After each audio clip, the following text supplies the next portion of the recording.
Welcome everybody. My name is Sebastian Echeverri, if it's not obvious. And I want to be talking about the way that I got into macro photography, which is using my smartphone. And it's a really fun way that I have photographed many arachnids and like a really wide diversity. So let's get started. Why am I using a phone? I mean, you're Sebastian, you have a big old DSLR. It's great. It takes really nice photos. Why are you using your cell phone? Well, there's a lot of problems with this. It's expensive. It's a lot of money for DSLR, and you got to get the lens and the thing and the flashlight. It's heavy. Like if I'm in this photo, I'm like struggling to one hand this thing because it's a big, bulky monstrosity. And the more you add on it, it's a pain in the butt. It's too big, gets in the way. Carrying this around, like you knock it into stuff. It needs this big goofy box. Like I don't want a big goofy box. I bump into it. If I'm wearing a hat, I can't, like my brim hits it. No. And sometimes I'm just lazy and I don't bring it everywhere where I go. But arachnids are everywhere. And so if I don't bring it, then there's a problem. So why a phone?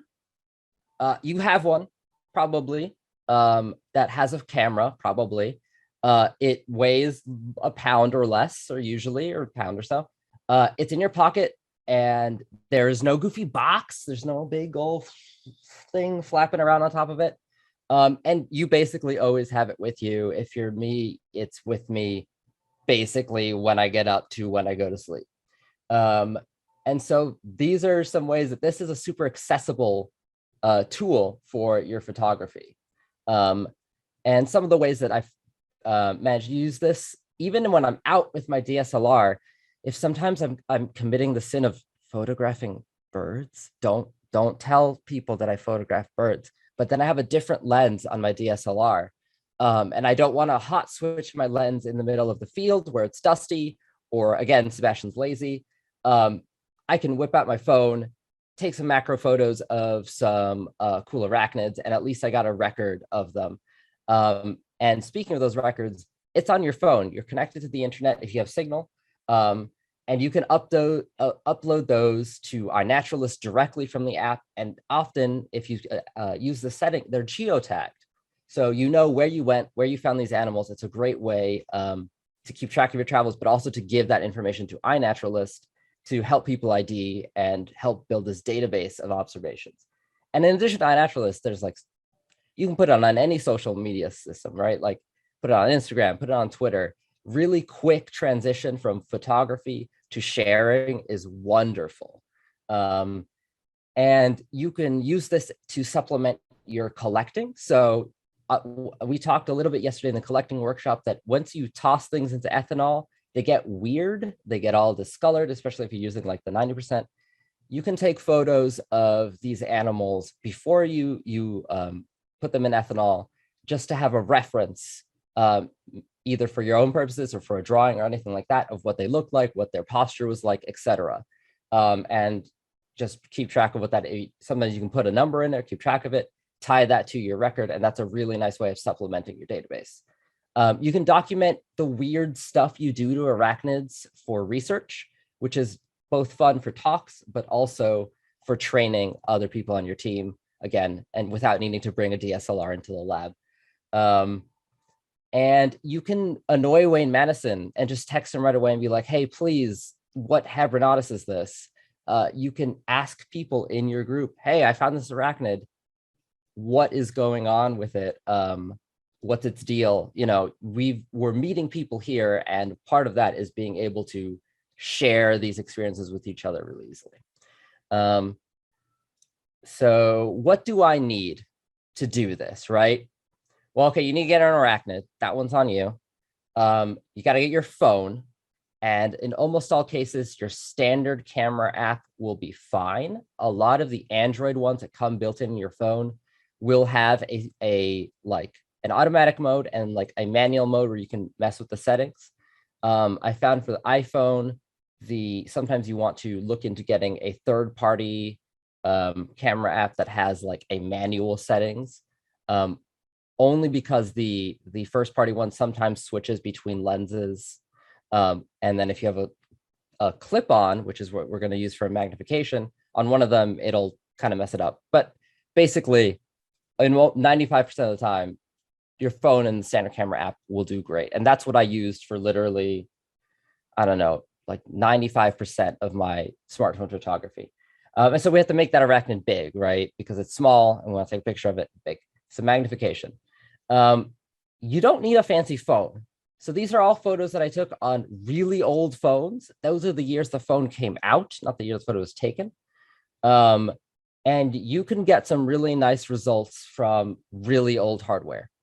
And that 2011 photo on the left, that was before I even kind of knew what I was doing. This was just like kind of an accident. This came out nice, but it, like, if I had known better, this would have been a much better photo.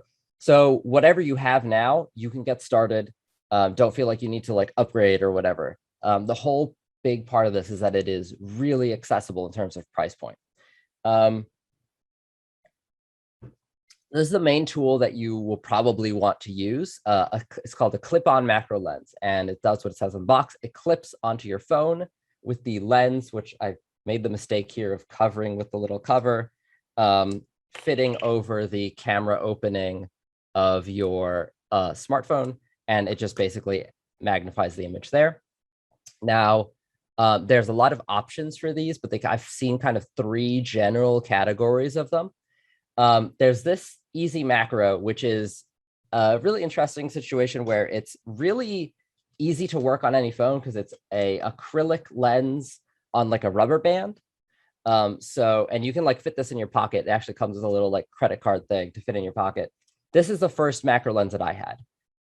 And when I started with it, I was like blown away by it. In terms of like, I never used anything like this before. It's $15 on their website. It's really easy to get. The magnification is only 4x, but it's still pretty decent. And you'll see some photos from this in the next section. Now, this is where I think most of us will fit. Go on Amazon and Google clip-on macro lens and then the name of your phone. And that will hopefully get one that is designed to fit with your phone. These are usually 10x magnification with glass optics. And it's a plastic or a metal clip usually, and they run in the 15 to 20, sometimes up to $30 range for like your normal ones. A lot of them are like basically the same in between companies. I think there may be some ones that are better, but like in my experience at this price point, almost all of them kind of even out in terms of their performance. So get one that works for you. And that has a lot to do with your phone. And if you have a case on it, because the way these attach to the phone vary a lot. So if you have a bulky case, or if your camera is not on the edge of the phone, but in the center, I had a phone like that, and there was only one clip-on that I could find that actually reached all the way over to line up with the center of the lens. So you're going to want to look at your phone. Usually searching for it helps, but if you've got a case, consider ones that kind of have more of a like side clip like this, where they kind of go up and over, because that usually helps get over the rim of the case. So yeah, that's something that you want to just kind of do some measuring on your phone and make sure that this will fit over and reach your camera. But for the most part, anything works. And now there's this super bougie high-end moment lenses. These are like the fancy stuff. They're very expensive, but I've seen photos from them. They tend to be nice. And I've heard that the quality of the lens is really high end, but it's $130 for the lens, and you need a special case that it threads onto, which is really secure. It's great. If someone gave it to me, I'd be very happy, but it's not the budget where I'm expecting a lot of us to go to. If this is where you want to go and you've got the money to throw down, this is where a lot of smartphone photographers like lean to in the high-end stuff. But you don't need to go there. You could go the exact opposite. Grab anything in your house that magnifies and strap it to your phone, or hold it up to your phone's lens. You get some like tape and just tape that loop onto your camera, make sure it lines up. And these actually work pretty well. So let's compare the stuff that I've showed you. So on the left is one of my pinned Philips Audax, just base camera. This is the easy macro lens that I showed you at first. And then the 10x lens, which is what I usually, that's my like standard clip-on, what I use for most stuff. And the hack together solutions are really not that much worse. Here's with a taped on loop. And here is with me holding up the magnifier. And the blue light is from the light on the magnifying lens, which you can turn off. And you can see that even with these solutions, you are getting up close. You can get nice images of cool parts of the animal. There's some variation, but they all work. And so my kind of general advice is whatever you have, try it, because it'll be fun. And you'll get stuff that you wouldn't be able to see otherwise. And you can get to really nice photos. Here's some photos that like I went through and I'm like pretty happy with these. How they came out, the kind of detail of being able to get this nice slice of the animal in focus. This one in particular, I'm really pleased with how it came out and just getting the eyes right. And these are all old hardware, basic clip-on lens, some minor editing, and a few techniques that I'll talk about next, showing just you can get a nice breadth of behaviors, animals, and size of animal with this kind of photography without, again, too much budget being spent. Now, there are challenges that we'll talk about because, again, there's a reason that we have DSLRs and the reason that they are nice and that there are things that go further. So let's talk about them one by one. Your depth of field, like how much of the image is of the volume of image that is in focus is going to be super shallow.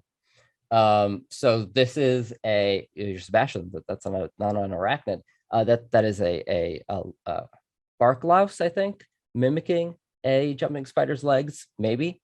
So I'm going to say it counts. But you can see on the leaf how much of that leaf is in focus, and then it's immediately super blurry. And that's with my kind of latest phone. So that's one thing you're going to keep in mind. And there's not too much you can do to adjust that because often the apertures on your camera phone are set. And so you can't really like open them up very much or change them. So you get what you get. Which means when you've got something big, and by big, I mean like an inch-ish size animal, there's gonna be parts of it that are gonna be out of focus, and you're gonna have to choose what is and isn't in focus. And again, so you're saying, Sebastian, there's no arachnids in this photo. There's a little friend on that leg. There's a little mic going on there. But you can see, even on this millipede, the legs, and this is like super zoomed in, the legs are in focus, but these kind of ridges on the back, the outermost parts are not. And so I've got this really thin plane of focus that I'm working with, which can make it really frustrating to try to get something, especially when you have a moving animal and you want to get like the eyes in focus or a particular part of their body. Doing that is a challenge. And another part that's related to that challenge is your working distance. So how close you need to be to this animal to be able to get an image is gonna be super tiny. Like I'm photographing something on that fence right there. And I'm like maybe a centimeter, 2 centimeters away from it, from like the tip of the macro lens to the like actual surface of the animal. And even in phones, where you have manual settings where you can adjust the focus further, closer away. Once you put that lens on, like that focus depth, like how far that goes from close to far focus, is also going to be really small. And that means that it's really easy to shadow your subject. That bottom thing here is my shadow from the phone. And I only just managed to angle it in a way to get the spider and light here. But a lot of these photos, you could very easily just make the entire photo dark. Or because you're getting so close, spooking the animal is something that happens a lot too if you move too quickly or you just have a particularly flighty subject like a jumping spider. And so you're going to end up with some dim photos potentially with a small camera. There's not a lot of lights, you shadowed it, and stuff kind of gets dim and the details get a little muddled, they're noisy. And there's some other optical issues that you might have noticed before. At the edges of these, depending on the quality of your lens, things can get wonky and distorted. So here's some examples. You can see from these tubes that straight lines become no longer straight, particularly for the smaller clip-on lenses, where the outer part of the lens is still within the field of view of the camera. And you can also have some vignetting where the outer parts of your field of view are darker. One of the hardest things for me is holding my phone straight, because I have shaky hands sometimes. And when you're moving something like this, and you don't have a lot of light already, you're going to get a blurry photo just from your hand jostling around. So lots of stuff to work with, but thankfully a lot of solutions that will really improve the quality of your photos. And we'll talk about them one by one. These are things that I've kind of figured out through the years, learned from other photographers. In fact, some I just learned in preparing for this, talking to people. So let's talk about them first. So the first thing I'll talk about is like dealing with shaky hands and keeping your camera steady. You can use hardware to do this. So you could use a tripod and kind of use that as like a little brace for the camera to keep it steady on the ground. This will work in certain settings, maybe not in others. One that I really wish I had is this little grip on the back of the camera that'll help you hold on to it better, especially for big phones. I highly recommend this because there are times where I have been very worried or even dropped my phone and then been very grateful that I had a good case, because of holding it in a certain position to capture the animal might mean that you don't have a great grip on it because you have to also put your thumb over to like hit the touchscreen to trigger it. So these sort of things that attach to the back and have like a little swivel, wonderful. And I'm probably going to get one. This is something that has helped a lot. If you're holding your phone freehand, your arms are going to be kind of jittering, and at the scale that you are, at how close you are, that's going to be noticeable. Like it's really hard to hold something fixed in place.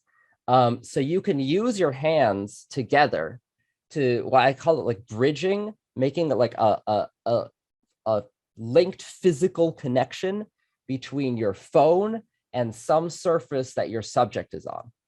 So you see in the second photo, I'm using my hands and I'm putting them, resting them against the table so that even if like me and the table are slightly moving, at least I'm moving in conjunction with whatever is on the table.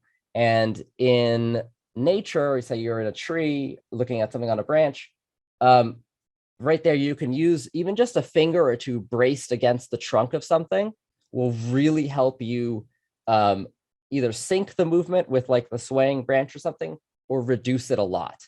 And so getting used to using that, your hands to do so has really helped me in getting more photos in focus.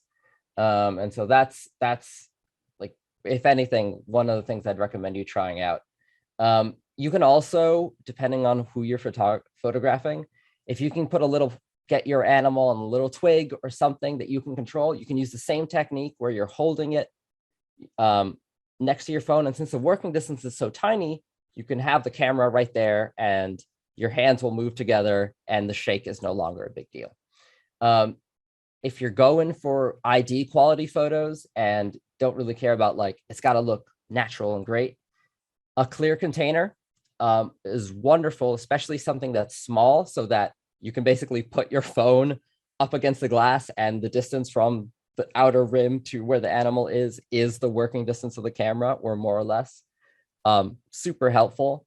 Make sure that it's clear. So a lot of the plastic collecting vials that I use get all smudgy. Glass vials or some high quality acrylic are things that I keep in here. I have some specific ones that I keep aside for photography that I don't use for regular collecting so that they don't get super smudgy on the inside. And again, when you're doing this, keep your hand that's holding the animal braced against the hand that's holding the phone.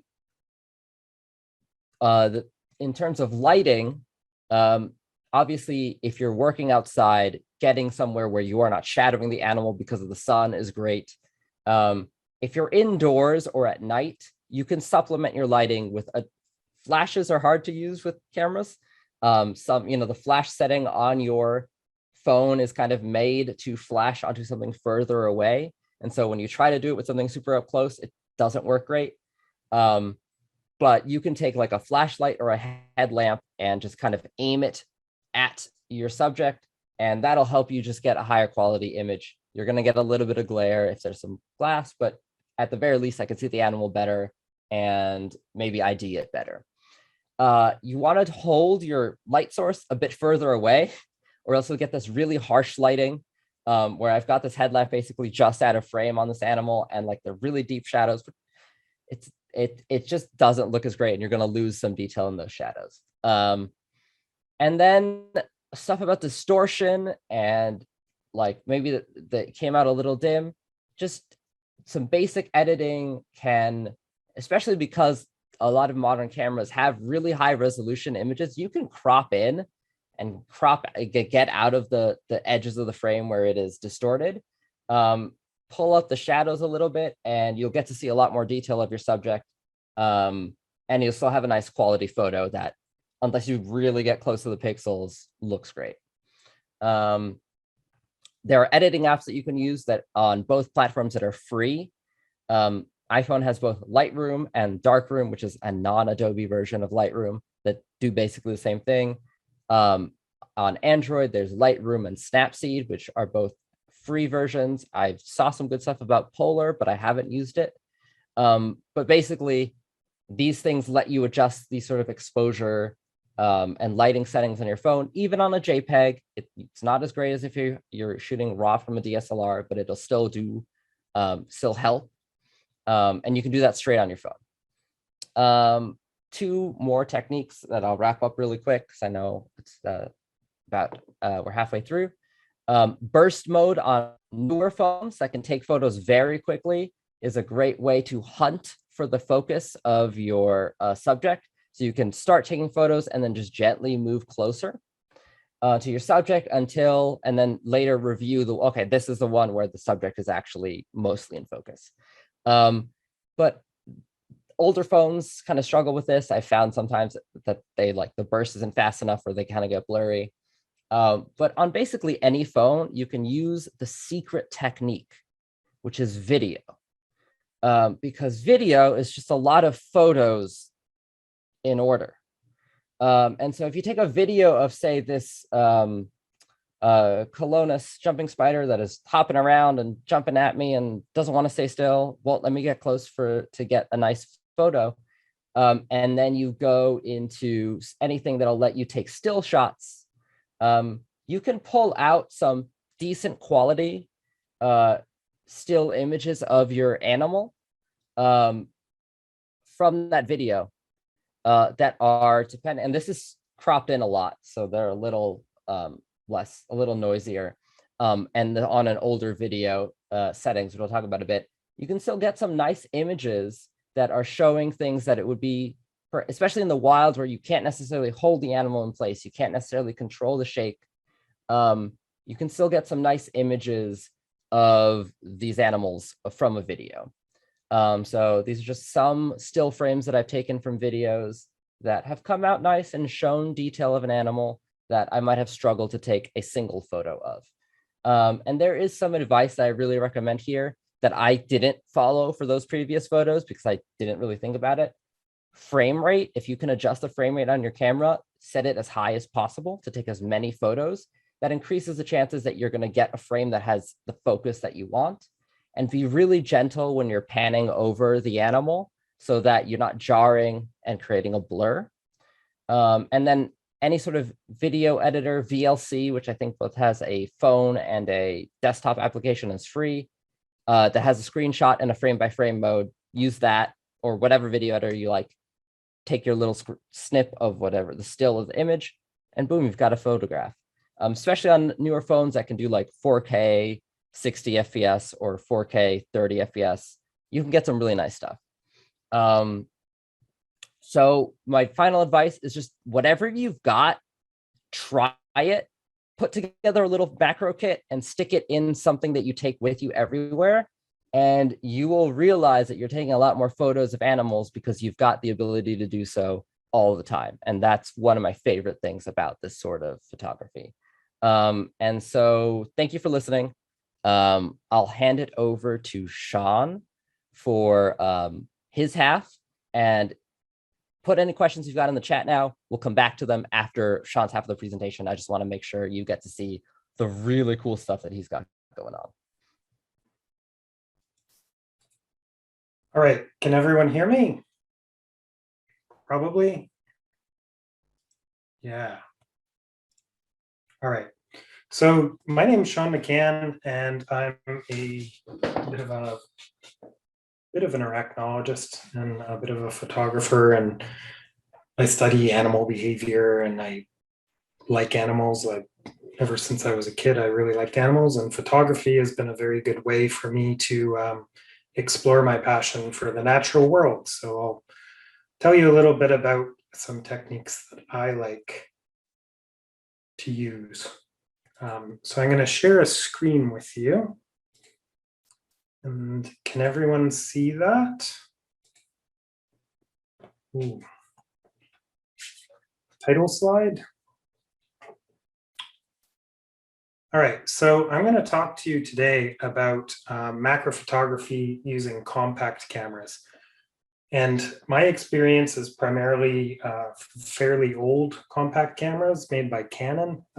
That's just what I ended up using when I was a poor grad student and couldn't afford DSLR. So I got a lot of experience trying to get good photos with pretty modest equipment. Full disclosure, let me see if I can advance my slide. Just a moment here. There we go. So full disclosure, I use DSLRs primarily for my photography nowadays because I'm no longer a poor graduate student, and they're much easier to use, in my opinion, than either phones or compact cameras, but compact cameras do have their advantages. So we're not talking about DSLRs in this section. We're just going to talk about these weird monstrosities that are pretty ancient by today's standards and that I have used in the past. So just to give you an idea what kind of range of compacts I've been using, this is the years these models were introduced. We have the S2IS, which is a compact super zoom, the A720, which is the only one that I have still left alive, and the S5IS. And yeah, so I'm a pretty dated individual. I haven't had the money to invest in getting all the newest and latest compact cameras, but I'm sure a lot of the things I'll talk about will be equally applicable to something more modern. So why would you do this to yourself? Why would you get one of these rickety pieces of equipment and try to make it take photos of arthropods? Well, cameras are easier to use than phones. They're built to be held. They're built to be focused on subjects. It's not, it's not their primary purpose to make phone calls or to play with apps. The primary purpose is just to take images. So they're ergonomically designed for that. And look at the prices. Look what you can get a used S2IS for, about 50 bucks. The A720 is a $20 camera nowadays. I just ordered this, the S5IS. I used to have one, and now I'm going to have one again. 30 bucks. It's amazing. So they're inexpensive, especially if you don't mind going back in time and using some of these ancient pieces of equipment. All of these Canon cameras are hackable with a program called CHDK, the Canon Hackers Development Kit. And that's just a group of enthusiasts who got together and made some hacks that allow you to change some of the default photo parameters. So one of the biggest things that it allows you to do is allows you to save raw files in cameras that were originally designed only to shoot JPEGs. and it allows you to override certain values like aperture value, shutter speed, ISO, beyond what the manufacturer intended. So those are kind of cool things to explore as you get deeper into photography. Also, compact cameras, they have a very tiny sensor and often very close focusing lenses. So here's an example of a Dolomites that I shot with a compact, just right out of the box, and put it in a macro mode. And you can see it gets pretty close focus on a fairly smallish subject. And in addition, you'll see that the background is often quite visible as well. So what you're achieving here is you're achieving what photographers are calling wide angle macro with a machine that is very small and portable and fairly easy to use. So some other benefits, like all these cameras that I've used have a CCD sensor. So if you can manage to trigger an external flash or use the built-in flash, they can sync with that flash up to and above 1/3000th of a second. So that means that if you're doing fashion shots using flash of a beautiful spider against a bright blue sky with fluffy clouds, you can get both that close-up subject exposed well with your flash, and that sky is still going to show up because you're able to shoot and sync at such a high shutter speed. So there's no need for high-speed sync or other tricks. It's just a cool feature of the CCDs. They have a universal electronic shutter. Some drawbacks. Okay, so that camera that I have, the A720, it's got no electronic viewfinder. So you're kind of like shooting as if you are with a phone. So out in bright daylight, you can't focus that easily because it's really hard to see the screen. These other two cameras do have electronic viewfinders, so they're a little better. There's no hot shoe on these first two models. So the ability to trigger an external flash is severely limited. You're resorting to optically triggering it. So using your built-in flash to tell an external flash to trigger. And they're ancient, they're laggy and slow, and the bodies aren't robust. They're little plastic consumer goods. So it's not as tough as a DSLR or even a smartphone in a good case. So they're delicate. So other issues are magnification. As I mentioned, they have a surprisingly close focusing distance just out of the box. But sometimes you want to go closer.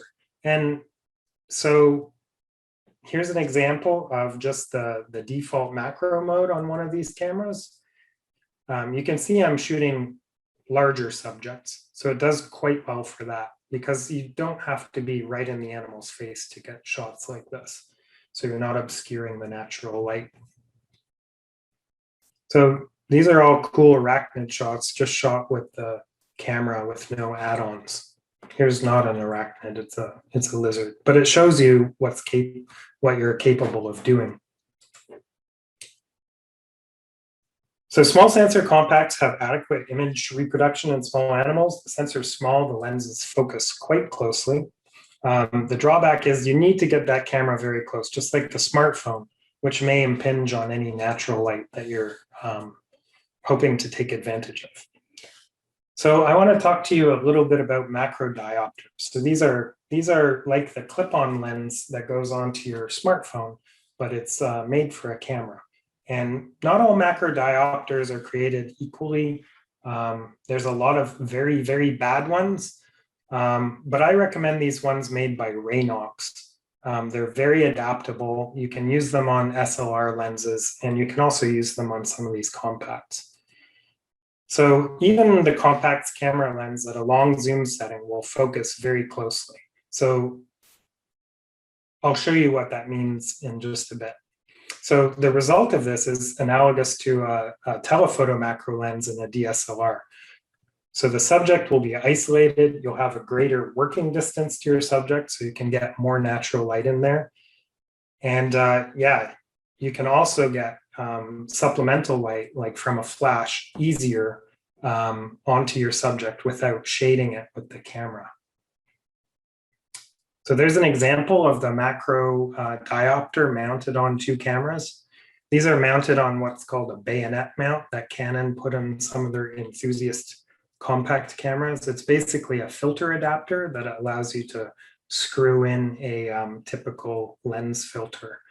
And I've just clipped the Raynox diopter to that filter adapter.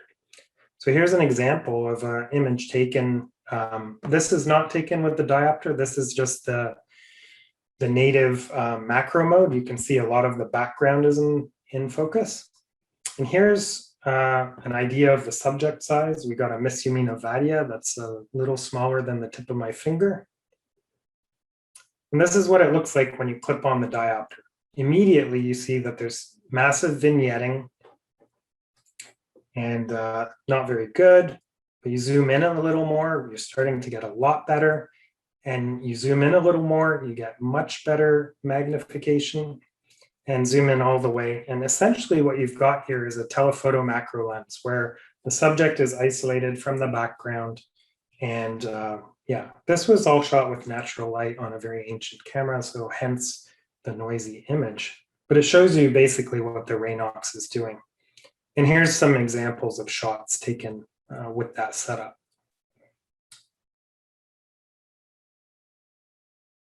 So yeah, just to show you some of the images that are possible when using a compact camera with one of these diopters. And some have supplemental light, some do not. There's one for you, Sebastian. All right, so let's talk a little bit about light. There's a problem with light and depth of field, and we have a problem with reality and physics. So to maximize quality, especially with these old sensors that I'm talking about, or compact sensors in general, smartphones are equally vulnerable. We got to keep the ISO, that's the sensitivity of the sensor, as low as possible to maximize the noise characteristics of the resulting image. But when we're close up, remember there's a problem with depth of field. So with a camera, a compact camera or an SLR, to increase the apparent depth of field, we want to stop down the lens. We want to close the aperture. However, we also want a fast shutter speed because we're getting a lot of shake in these close-up images where any little shaking of the camera will be magnified. So if you increase the shutter speed and stop down, you're eating light. So you need to increase ISO or add supplemental light. So some further issues with natural light: bright and cloudy days, very beautiful light, show detail well, no harsh shadows, no bright points. But some arachnids are often active on bright sunny days with no clouds, making images shot in the direct sun very ugly. Lots of shadows, lots of specular highlights. So lighting conditions are not predictable. You don't know when you have time to go shoot, and sometimes you got to make do. So the solution is using a flash. So using an external flash, if you can trigger it with your camera, allows you to basically control the light in your image. So here's an example of using a supplemental flash on a subject. Basically, we're triggering this flash optically. It's got a optical sensor in it. And when the onboard flash of that compact camera goes, it's going to trigger the external flash, and thus the subject can be lighted with a nice big diffused external flash.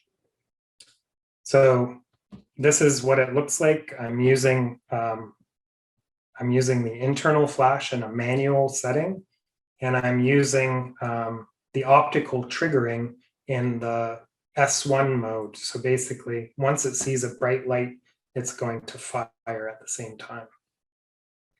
So here's an example of a compact camera shot of a Phidippus with an external triggered flash. And you can see all that detail in the sky behind. It's pretty dramatic. Why do we diffuse the flash? Well, if you have a bare flash aiming at a subject, it looks terrible. because it's a very point source of light, analogous to the sun high up in the sky. You're getting crazy shadows and really bad highlights. However, if you have a big diffuser, you can basically mimic the effect of one of those bright cloudy days on your subject and get a much more pleasing illumination. So basically what we're saying is the apparent size of the light source is much larger with a diffused light close to the subject. So you're bringing the diffused light as close as possible to the subject, and it's as big as possible in respect to that subject as you possibly can get it. That's why photographers and studios use things like umbrellas and soft boxes on human subjects, because they want that nice big light source that's so flattering for both portraits of people and portraits of tiny animals. So here it is, cloudy day, good light, bright sunny day, not so good light. So the light is more even, the shadows are less harsh, and overall it's more pleasing. So a bit of a take home on gear. Compacts are great. You can't go wrong for a $20 investment, or, you know, they're pretty fun. They're lightweight. They're fun to experiment with. Electronic viewfinders and hot shoes are very helpful if you can find a compact that has both of those things. An adapter with the ability to screw in filters will help you mount macro diopters, and also check the camera for what kind of settings it has. Because I know Canon released a bunch of compacts that were basically really bad, nightmarish smartphone analogs that basically did everything for the photographer and didn't allow them to set any of the parameters in their image making. So if you see things like AV, that's aperture priority mode, M mode for macro, or M mode for manual setting, and a default macro setting for close focusing the lens. These are all very useful things to look for. Diffusing a flash is your friend. It's a thing you want to do if you're using supplemental light from a flash.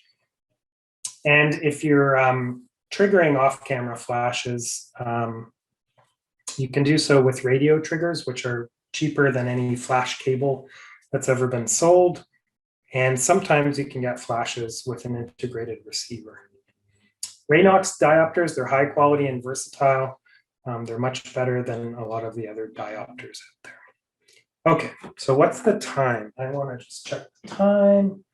Okay, I have a bit of time to talk about the really important things in photography, the most important aspects. So on time. So the biggest treasure that you can store up is time to go out and shoot. This is the most critical thing, is taking time to perfect your craft, taking time to be out in nature, taking time with subjects and learning how to photograph them well. You can't get any resource more precious than that, and no amount of gear is going to give you time if you are not giving yourself time to go and shoot. On place, going out to where there's cool arthropods to photograph is crucially important, and it can often break you out of a rut when you start seeing new and cool creatures. Getting to good places is very important.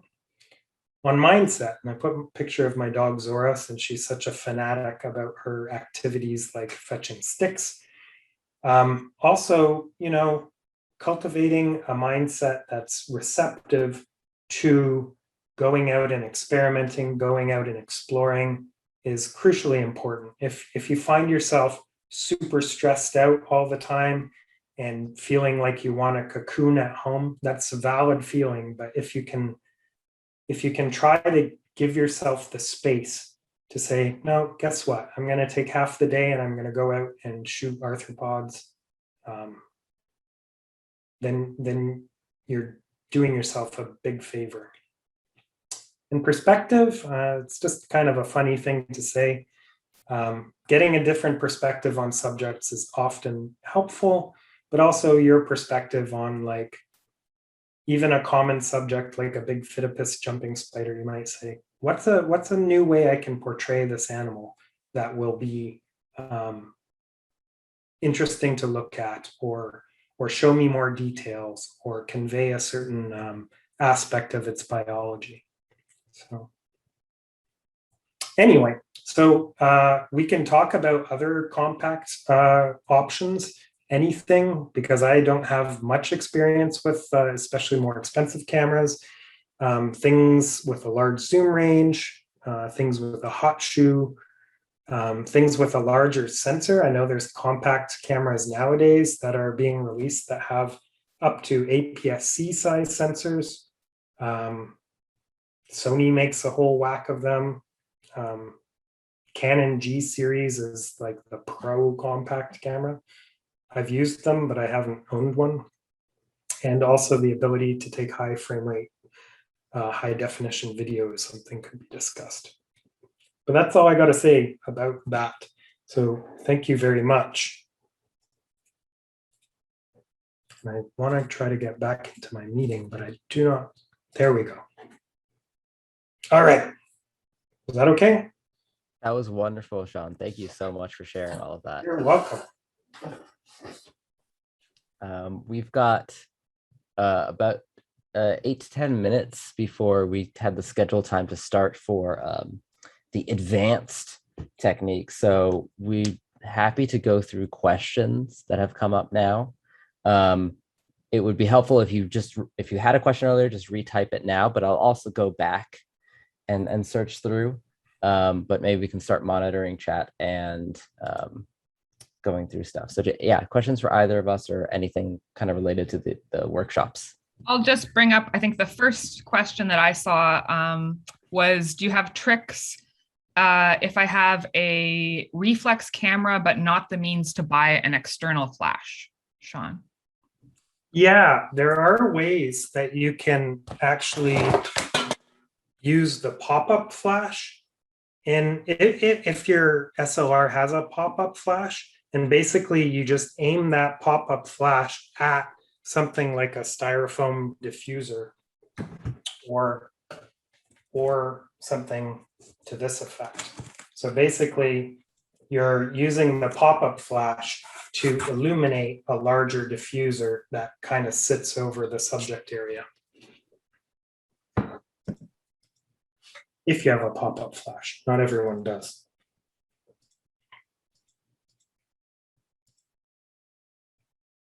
I'm scrolling up and seeing some questions about worrying about fitting clip-ons onto your phone cases. And I can say that you can definitely do it. I used to have a like full coverage phone case on my previous phone because I was doing field work and things would drop and get banged up and everything. So I had a full like big blocky thing on my Moto X4, and you saw a bunch of photos from that. It's just a question of finding the right clip-on that'll work with your case. And there are more now that are kind of adjustable, or like, especially these ones that have like this kind of swing clip like this, where you can really open it up and get it over the case. I feel like these are more likely to work for you. If you've got like a massive case, there may be fewer options, but really almost every case I've seen, there's going to be a clip-on lens that work for you. Most probably will nowadays. Someone suggested the Apexel. There's a link put into that there, and that design-wise looks very similar to what I've got, and it seems like it should work for a lot of people's. So Abel wanted to ask Sean, Sean, can you show us how you attach the Raynox, and is it a problem with a lens that moves in and out on a compact camera? Yeah, it can be. And so if you've got my video up, I have these things called bayonet adapters that Canon used to put on compact cameras. So you get basically a filter adapter for that. And the Raynox is just goes like that and basically fits right on the bayonet adapter. If your compact camera doesn't have this sort of bayonet adapter or a filter adapter, then you can cobble something together with basically like tape and a cardboard tube And but that's, yeah, there's no joy to be had in hanging it from like a very delicate little zoom lens in a compact camera, because these things they're marvelous, but they're not very strong. So yeah.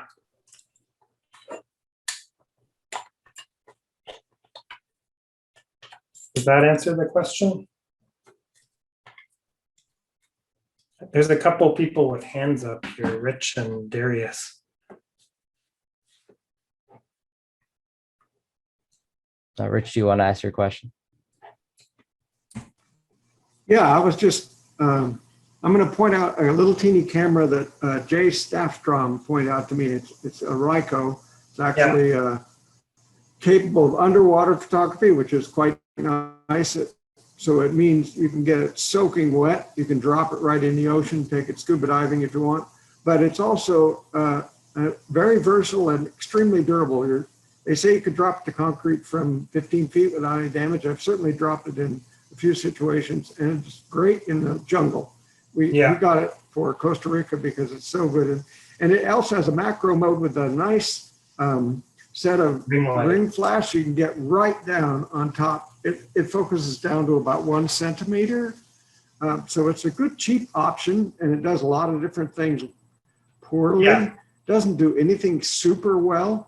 So it's a big compromise thing, but you can hang this thing on your belt and have it with you when you don't have the wherewithal because you've got heavy field equipment or you're doing a messy job in the mud, and not worry about it, even as much as your phone. I mean, it's really extremely durable thing, and I recommend it as a backup when you don't have a way to carry a real quote real camera. Those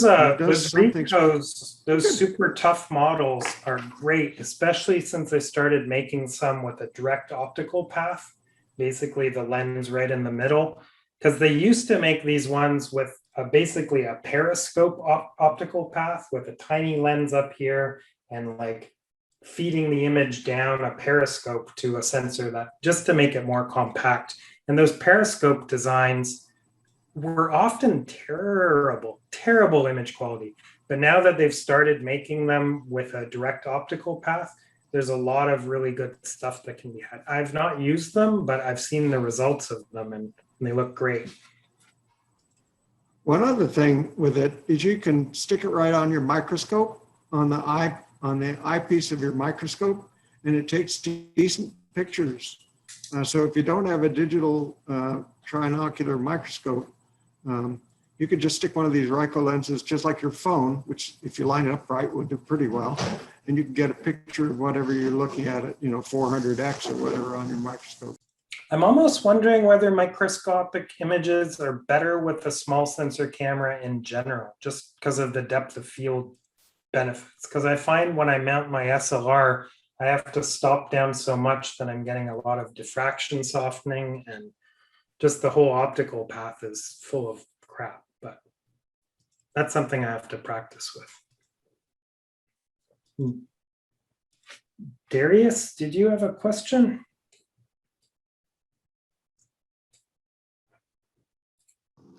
So actually, I don't have a question, but I have a few comments. Actually, I have quite a few comments. Anyway, so you guys, I believe in your fantastic lecture, let's call it lecture, missed one category of cameras, which is bridge camera, which is more than a compact camera and less than the DSLR. And this is an example of the bridge camera which I'm using. This is Nikon P950. And it has all of the good stuff that a photographer needs. So one, basically, it has all of the modes that allow to customize the settings of the camera. It has a electronic viewfinder. Electronic viewfinder. And what is most important, it has a thread around the. So what I'm using is not Rhinox, but Marumi. This is a 2-element coated lens macro lens, not macro, close-up lens, and I'm getting really good results with it. Two reasons that I'm using this rather than DSLR or a phone. First thing is that with this is a, it has a small sensor, but it has a focal range equivalent 35 from 35 millimeters to 2000 millimeters. So I can take a picture of a spider on the leaf and the bird on the faraway tree with the same camera. Wow. Yeah. Now, the issue is that the most important thing is that it provides raw format of the picture. And this allows for, you can do miracles with the raw format that you cannot do with JPEG. As for the noise, yes, small sensor, higher noise, but what you didn't mention in your lecture was that there's a lot of denoisers that you can, denoising programs that you can buy, such as, for example, Neat Image or Topaz, that are, those are very, some of them are based on artificial intelligence, those are very good denoisers that reduce noise without reducing quality of the picture. Well, always a little bit, but it's really negligible. So the next thing that I want to point to is that if you have a problem with external flash, when you were showing this picture, when you were holding a camera in one hand and the flash in the other hand, well, there's this little thing called bracket that you can put your camera on it. Well, I didn't pull flash out, but you put a camera on it, you stick the flash in here, and you can hold it in one. The next to the last thing that I want to mention is that if you have problems with shaky hands, what you should do is you should keep your elbows close to your torso and exhale before taking the picture. This is a great way of stabilizing your hands. And the last thing, which I believe is the most important thing, is you need to learn your limitations with the equipment that you have and learn how to turn it into advantages. Yeah, no, those are all good points. And in fact, the bridge camera, like the S2IS and the S5IS are early Canon bridge cameras. And they're really good, especially the S5, because it retains that hot shoe. It has a small sensor and it's got a long zoom range. And when you couple those long zoom range cameras with a macro diopter like the Raynox, you can get really astounding magnification of very small subjects, which is really nice. There are those ongoing battles like Canon versus Nikon guys, Raynox versus Mayumi guys, PC versus Mag guys. Yeah, I mean, basically, I have the experience with the equipment that I have, and I just related that because that's all that I've been able to invest in my career in photography. So, yeah, but thank you for sharing. I want to move on to the second half. We can come back to a discussion at the end, but just because we're at time for the advanced workshop, I want to give Marshall his full hour. Yeah. But thank you, Darius. Marshall, please. Okay, can you guys hear me? Yes. Awesome.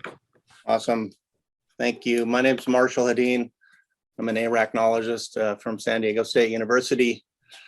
Like Sean, and Sebastian, I enjoy nature. I love biodiversity. I love being outside. I have to get my children outside as much as possible. So being able to do photography and get outside and do arachnology is all kind of combined for me as like a perfect storm of things. I'm going to first show you a few images that illustrate kind of the products of the core techniques that I'll show you. And then at the end, I'll show you the equipment that I use. But the central part where I'm illustrating or just talking about the core principles that I use, hopefully will be applicable to anyone that is using DSLR or mirrorless cameras. So just a few images that I've shot over the past couple of years using the techniques that I'll talk about. Can you guys see that? Yeah, we Yeah? can see it perfectly. Okay. So I'm not going to spend much time here. These are just photographs of arachnids.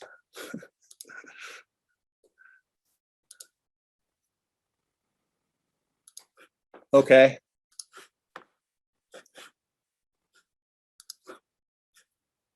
Here's some little jumping spiders.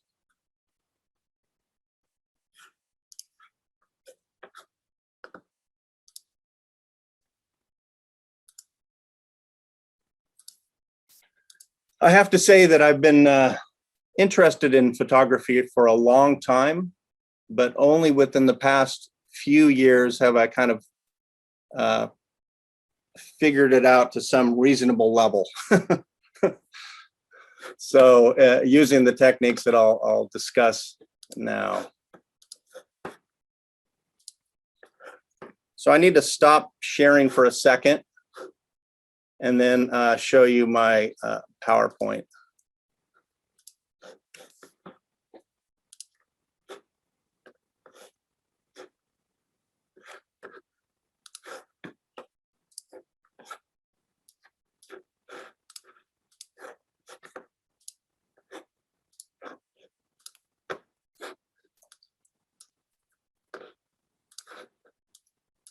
Can you guys see that? Yeah? Yeah. Okay.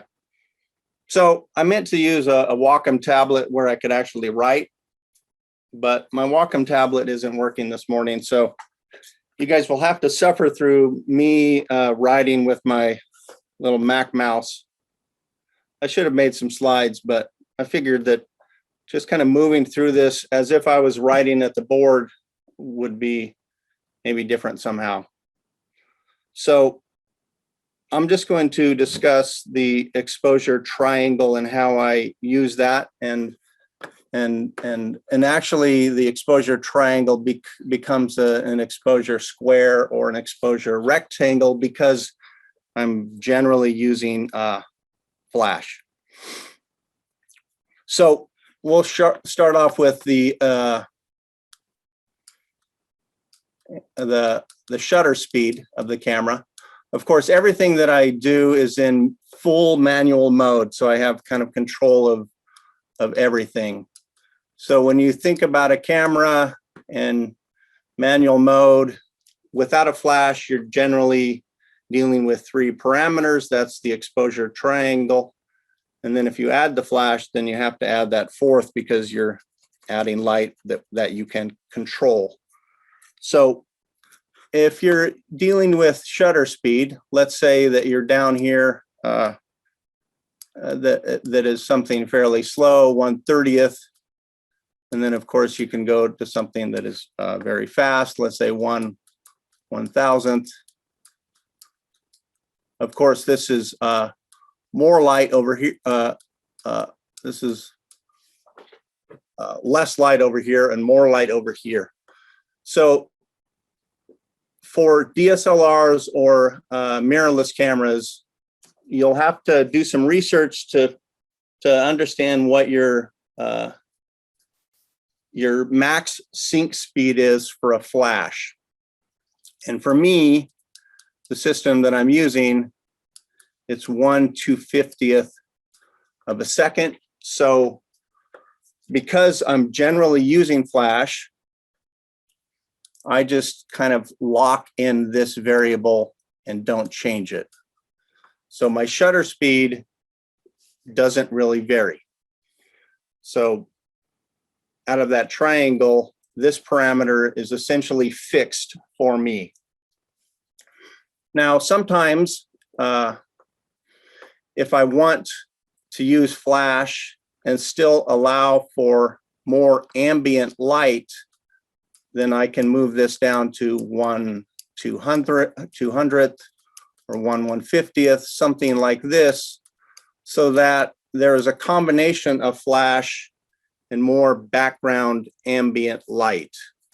Of course, if you're generally just shooting straight flash, because of the light fall off, the background will be pitch black unless your background is close to the subject. So if you want to include more background light, you can decrease your shutter speed to these values at times. That's kind of a special circumstance, but something that I will often do. Okay, so then we go to our f-stop. And we go down here to f2.8, where your diaphragm, your aperture diaphragm is going to be open, letting in more light. And at the other end, let's say you commonly have something like f16, where your diaphragm is closed, a little pinhole, letting in less light. Of course, your f-stop also controls your depth of field. So at this end, your depth of field is going to be higher. And at the other end, it's going to be very, very shallow. Now, when we're shooting macro, of course, we're at high magnification, close to small subjects. So our DOF is naturally shallow. And we want to try to maximize that. And a lot of people might generally shoot at 16, but I almost always shoot at f8 or f11. I found that the lens that I use is kind of maximally sharp at those aperture values.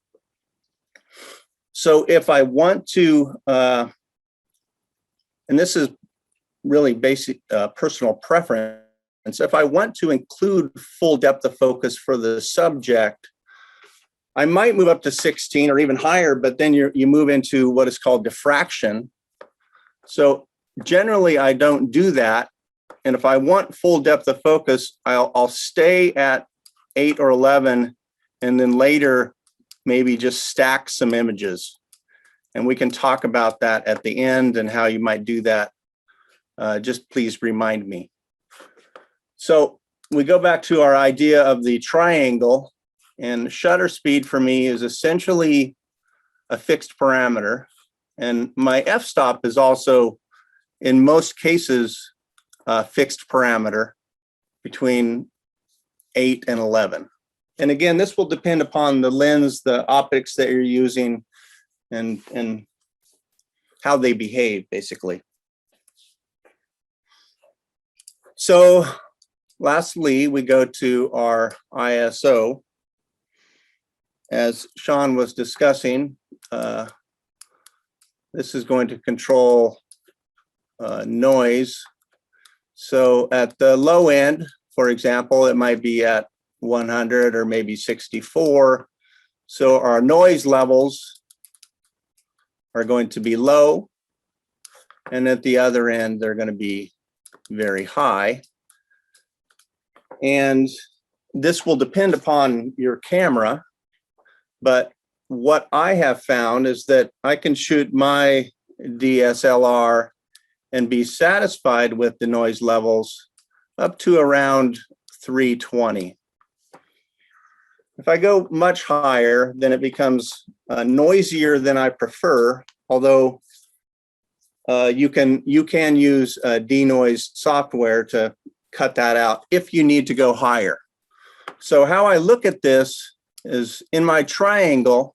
Now I have a window of ISO values that I can adjust, and I'm still happy with my noise values. Again, my shutter speed and f-stop are fixed. So what I am adjusting is my ISO. And I'm adjusting that in the context of my flash. So this is the last part of the triangle, which is not a triangle. And I always shoot my flash on fully manual mode. So historically, I always used TTL kind of letting the camera and the flash determine light levels or flash output, but I never use TTL anymore. I always use manual mode, and I always shoot with my power reduced. So I'm shooting fully manual mode at reduced power of 132, 116, sometimes 1.8. If I need a lot of light, maybe 1/4. But really, I try to use 116. And of course, if I need more light then at this value of flash output, if I need more light, then I increase my ISO to my max of about 320. Again, this is kind of my window of ISO that I feel good about. And as I vary my flash power, I also vary my ISO between 64 and 320 to get suitable exposure. Okay. As you'll see in a second, my flash has 2 arms, and I actually shoot one at 116 and one at 1/8, so that sometimes the light is coming in at kind of at differential power and maybe gives the light a bit of directionality. I could be making that up. I could just, it just could be what I think. But so these are the reasons that I shoot at reduced power. Firstly, I like the idea of what I call quiet light. And Sean also suggested this. I basically never shoot macro in full sunlight. I'm controlling the light using flash. If it's a fully sunny day, then you want to either block the light with your body or block the light with maybe a big umbrella diffuser. But kind of harsh, direct sunlight has a lot of specular highlights that you want to stay away from. Well, at least I do. Another thing about shooting at reduced power is that it allows for faster recharge of your flash, and this depends upon the flash quality. But if you're at 116 and you have a subject in front of you and you're shooting it with flash, then you can shoot not on continuous low or continuous high mode, but you can shoot fairly quickly rather than having to wait for the flash to recharge so that you can shoot again. Or you shoot again and nothing happens. So shooting at reduced power facilitates that faster recharge. Of course, shooting at reduced power also means that your batteries last longer. Depending on where you are, that might matter.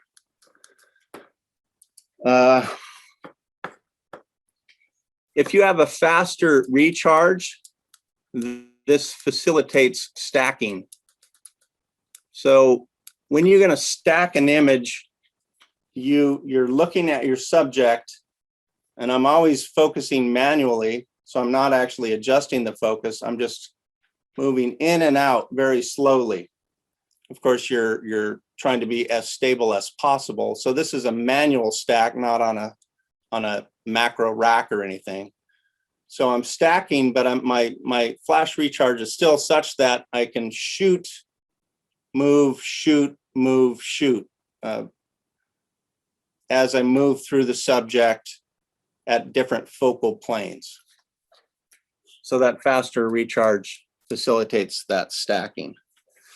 And then lastly, the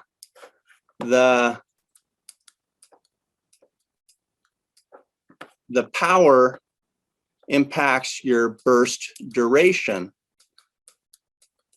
So as you decrease the power, the burst duration of the flash actually also goes down, which means that you can more easily stop the action. If you're photographing something that is moving rapidly, so maybe an ant or something that's moving around a lot, if you have just a micro burst of flash, it stops the action rather than shooting at full power. So those are all great reasons for me to shoot at reduced flash power. Okay, so that's basically what I do. Again, thinking about our triangle, and these are general principles. It's not really a triangle, it's a with flash, it's a rectangle or a square. My shutter speed is essentially fixed for almost all circumstances. My f-stop is also right in the same place. Then I am basically I'm moving my flash or adjusting my flash power in combination with my ISO within limits of how I feel my equipment is behaving. And what I like to do, of course, is move my flash power in this direction, in which case I'm moving my ISO in this direction, but I stop when I hit 320. If I go above 320, then I'm gonna have to start moving my flash in this direction. Okay, we can talk about those principles when we open it up for questions. All right, so now I'm gonna stop sharing my screen again and then go over to my little tethered camera that's going to show the equipment that I use. And yeah, it's not super generalizable, but hopefully somewhat generalizable.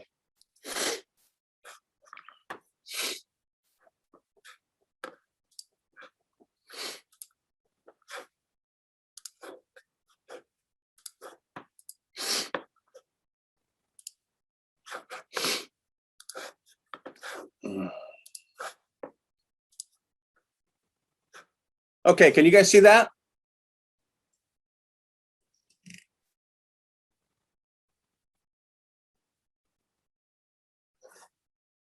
Can everyone see that?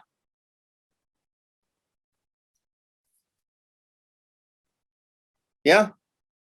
Yes. Okay, excellent, thank you. So, 3 parts to the system that I use. This will be the same 3 parts that anyone would use. You have your body. This can be whatever it is. A DSLR, mirrorless, whatever. So I obviously have a macro lens, and this is a Laowa 100 millimeter macro lens that goes up to 2x. So this is obviously a very, very important part of my system. And there are many beautiful things about this lens. Maybe the best thing about it is that it's, in comparison to other macro lenses, very inexpensive. Well, relatively inexpensive. So this lens will cost you about $500. But other macro lenses that do the same thing, well, they don't actually do the same thing. Other macro lenses are generally much more expensive. So the price point for this macro lens is, comparatively speaking, it just blows other macro lenses away. The other thing that this macro lens does is that it goes to 2x magnification. So for small subjects, that is really, really quite fun. Most macro lenses do not go to 2x. Of course, there are exceptions, but they will cost you much, much more. Finally, the performance of the lens in comparison to other macro lenses is actually generally much better in terms of sharpness in particular. So, Can I just interrupt you? Sorry, we're seeing just the controls view of like if you were looking at your camera, and I'm not sure if we were supposed to be seeing a macro lens. Okay.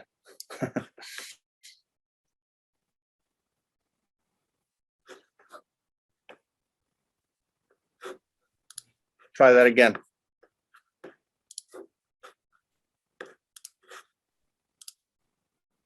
Yeah, that's coming in now.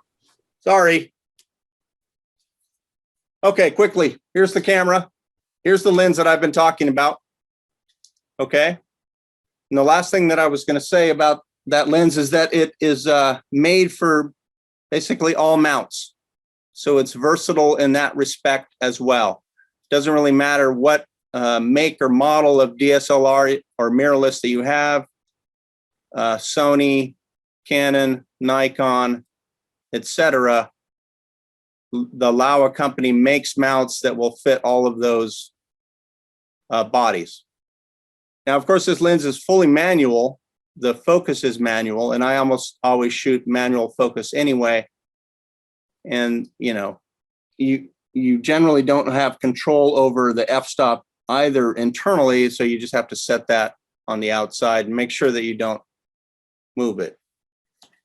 Okay, so then there's the flash, and we talked about the importance of the, well, I mean, my talk is dependent upon the square or the rectangle. So you have a flash, and like I say, you're setting it manually.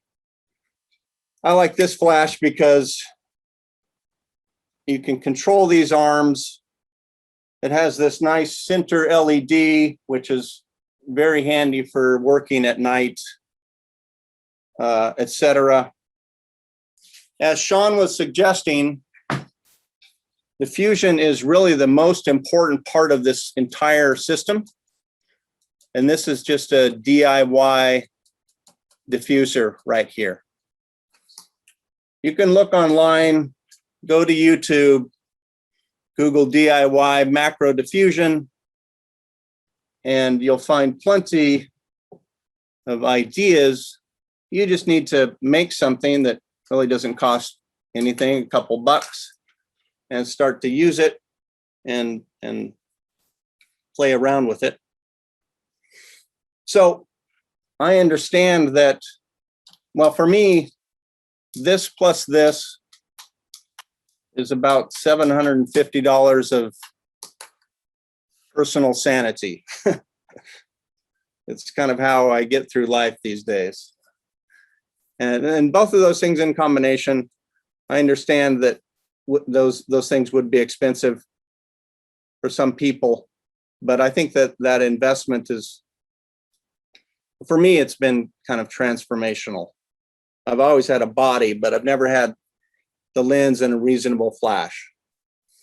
And of course, you can use any type of flash if your camera has a hot shoe. You just need to make sure that you diffuse the light and maybe think about the manual principles that I've discussed. I think that's all I have. I think I would like to open it up for questions. I think that would be most productive.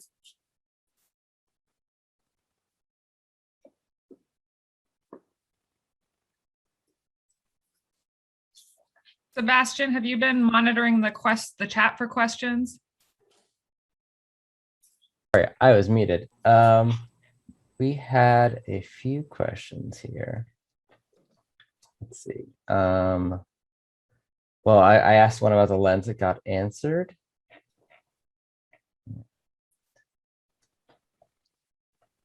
Sean was asking about if the Laowa has a electronic aperture coupling for all mounts.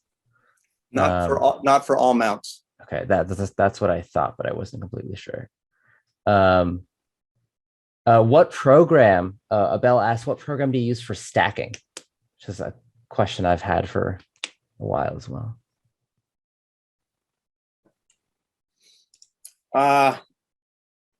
So I do all of my processing in Lightroom, and when I stack through a series, I'll take a series of images, then I'll take a picture of my hand, take a series of images, take a picture of my hand. In Lightroom, I'll have those couplets or those triplets of images, and then I'll edit as layers in Photoshop. I bring it into Photoshop, I align and then stack in Photoshop. Yeah, very cool. Yeah. I can suggest an alternative for non-Adobe subscription people. What I use is a program called Helicon Focus that you can buy as a permanent license or as a yearly license. And I just export the original photos, throw it in there, you hit a button, there's some settings you can mess with, and it stacks. And I've had good results with it as another alternative. So, and I know there's another program out there that does that when I remember looking things up. But there are options, yeah. Xerine Stacker as well. Yeah, that's the one. That's the one. Thank you, Valerie. Sorry, Marshall, very nice talk. For very tiny animal, do you have any tips or advice for try to take some stacking pictures? Maybe the movement have two little different picture that is hard to align or have a strange result when you're stacking or something like that.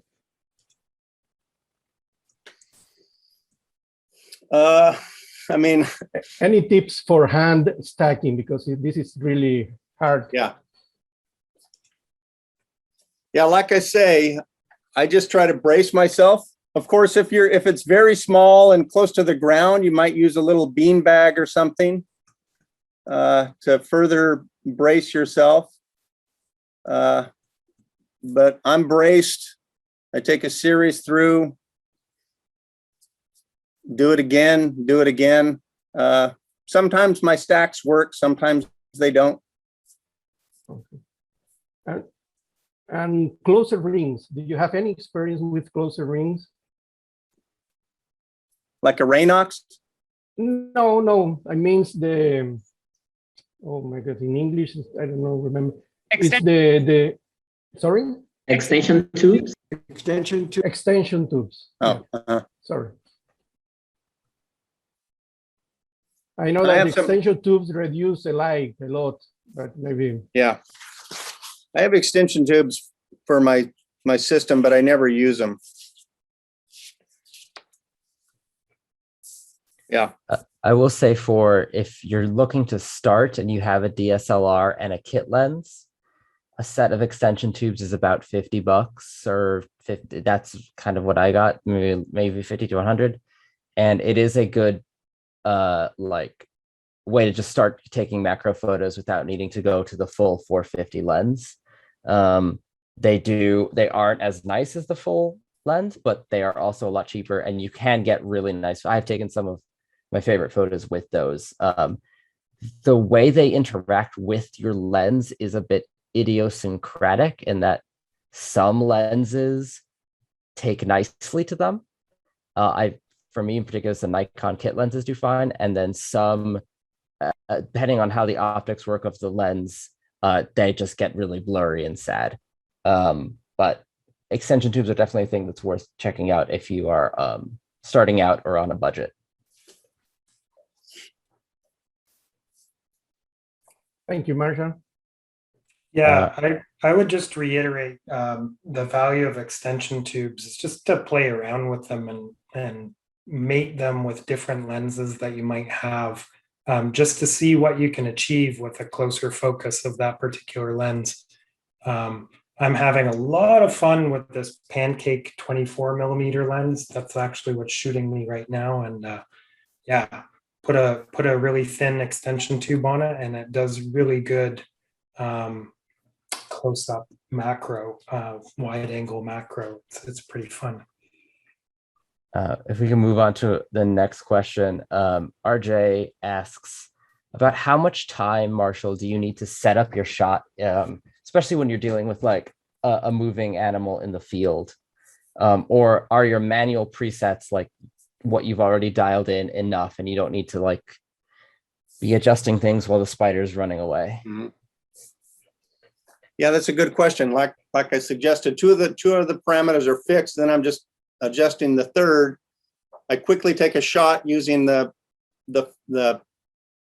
flash value that I'm using, look at my exposure, then go from there. I have my hands trained. Everyone wants to learn their camera settings and have your hand memory such that you just kind of know very quickly how to adjust those two key parameters. And then, yeah, it's really about the subject rather than the equipment after that. And I think that's really important. Thank you, Marshall. Let me move on to another question that we've got here. Greta wants to know, how do you keep your camera clean in the field where there's dust and rain and other things that want to get inside? And how do you have any advice for cleaning dust out after you get back? If you're talking about the, cleaning the sensor, then your camera should have a setting where you can clean the sensor automatically when you turn it on and off. So you want to turn that on. And then, obviously you're cleaning your lens whenever you use it I just use a little blower and a cloth. If you need to clean the sensor, then that's really not very challenging either. There's plenty of YouTube videos about how to clean a full frame sensor. You have to buy a little packet of special swabs and some swabbing fluid, but it's really pretty trivial. You just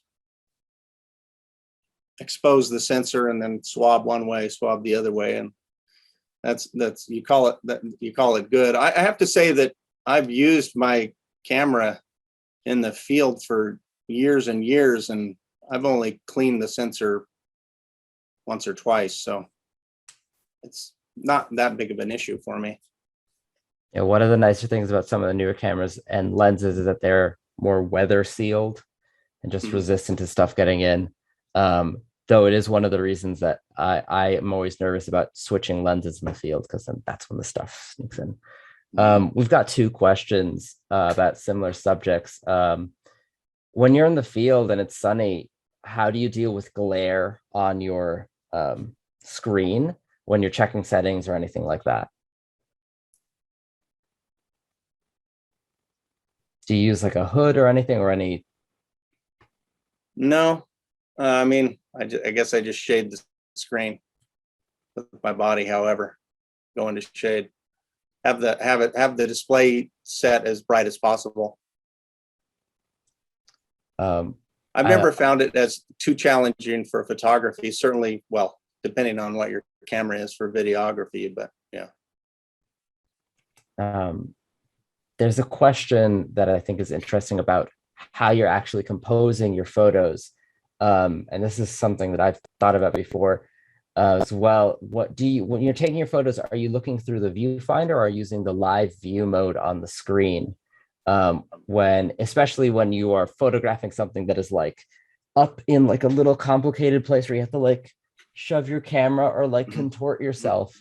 Do you ever use a live view mode? I would say that I use the viewfinder for 98% of what I do. On occasion, I use live view, but almost always I'm looking through the viewfinder. Yeah. But yeah, I mean, with new mirrorless stuff, being able to use live view is really pretty handy in certain circumstances, as you suggest. Yeah, and I've seen those live view ones that have the whatchamacallit, the focus peaking and stuff on the mirrorless. It's very tempting, although very expensive. Hey, if you want to get into that for cheap, if you got one of those old Canon compacts and hack it with CHDK, they implement focus peaking and what? Yeah. Oh, I got an S3 or something. Yeah. Somewhere in like either here or my parents' house. Hack it up. I didn't know you could hack cameras. Let's see if there are any other questions that I missed. Oh, yes, there's a question from Pedro. With this setup that you're showing us here and without any extension tubes, what's the kind of the smallest specimen that you find yourself comfortable shooting?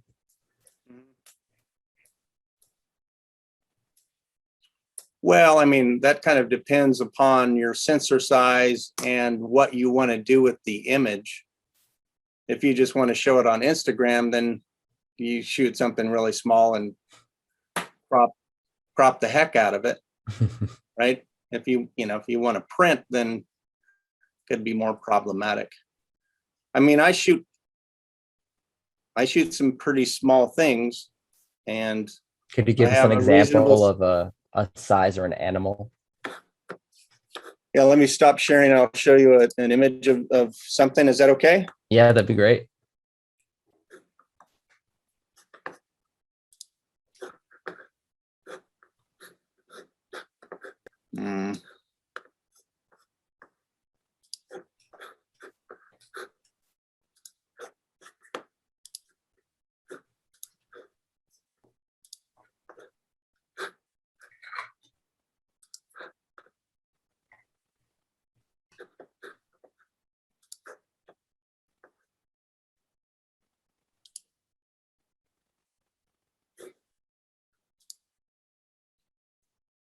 I mean, can you guys see that?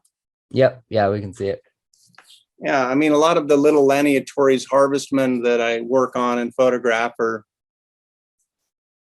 1 to 2 millimeters. So Pretty teeny tiny little guys. yeah, they're pretty small. There's certainly not- simply a I'm certainly request- not- Oh, Sorry, I'm go certainly ahead, go not specialized on the ultra small stuff. And I think Mhm. if I was, I would use maybe slightly different techniques or a different lens or extension tubes. But for the animals that I mostly work on that don't get smaller than 1 millimeter, then I'm happy with what I'm doing. Have you ever tried using an extension tube with this DSLR lens or like a diopter in the front?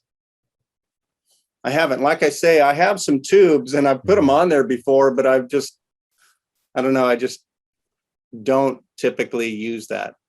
Gotcha. Yeah. I think right now I'm not seeing any more questions, though I am seeing a request to simply see more of your cool photos. So if you would indulge us, but also please, if you have more questions in the chat, please type them up for us.